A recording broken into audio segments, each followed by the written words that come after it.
લક્ષ્ય ન્યૂઝ, એક નજર, એક લક્ષ્ય.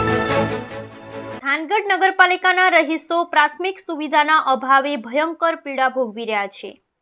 ત્યારે આજરોજ આપ નેતા રાજુભાઈ કરપડાની આગેવાનીમાં આપ કાર્યકર્તાઓ તેમજ શહેરીજનોએ સાથે મળી નગરપાલિકાના વહીવટદારની ફરજ નિભાવી રહેલા મામલતદારને સમસ્યાના નિરાકરણ માટે રજૂઆત કરી હતી. થાનગઢ શહેરમાં ગંદકીના સામ્રાજ્યથી લોકો પીડાઈ રહ્યા છે. ગટરો ઉભરાય છે, પીવાના પાણી શુદ્ધ મળતું નથી, રોડ તૂટી ગયેલા છે, હોસ્પિટલમાં પૂરતા સંસાધન નથી, પૂરતા ડોક્ટર નથી, શિક્ષણ માટે પૂરતા બેસવાના વર્ગ નથી, બાળકોને ભણાવવા 1.25 લાખથી વધારે વસ્તી ધરાવતા થાનગઢ તાલુકામાં એક પણ સારી લાઇબ્રેરી નથી. તમામ મુદ્દે રજૂઆત કરવામાં આવી. જો યોગ્ય કાર્યવાહી નહીં થાય તો આક્રમક દેખાવો કરવાની ચીમકી ઉચ્ચારી હતી. બ્યુરો રિપોર્ટ જયેશભાઈ મોરી. થાનગઢ નગરપાલિકાના વહીવટદાર તરીકે મામલતદાર સાહેબ જ્યારે ફરજ નિભાવે છે ત્યારે આજે અમે થાનગઢની પ્રાથમિક સુવિધાઓના અભાવે જે થાનગઢના શહેરીજનો પીડાઈ રહ્યા છે એ મુદ્દે વહીવટદાર તરીકે જ્યારે મામલતદાર સાહેબ છે ત્યારે આજે મામલતદાર સાહેબને રજૂઆત કરવા આવેલા. અમે છેલ્લા 6 મહિનાથી થાનગઢની ગંદકી મુદ્દે લડીએ છીએ, થાનગઢના રોડ રસ્તા મુદ્દે લડીએ છીએ.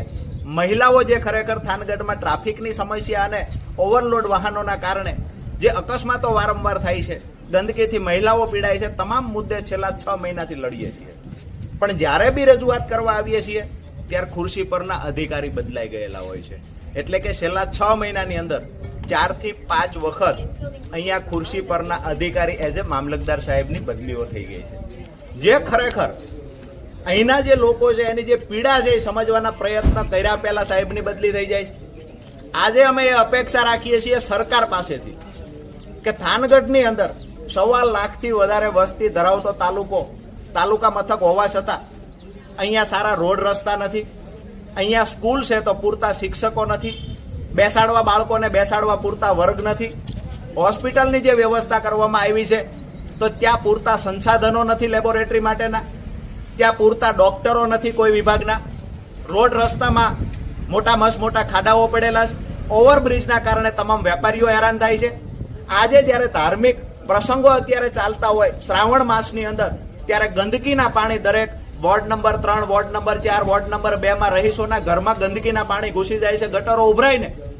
ત્યારે તમામ મહિલાઓ, યુવાનો, વડીલો, તમામ શહેરીજનોની પીડા લઈ અને આજે અમે મામલતદાર સાહેબને રજૂઆત કરવા આવ્યા છીએ કે હવે આ આખરી લડાઈ છે.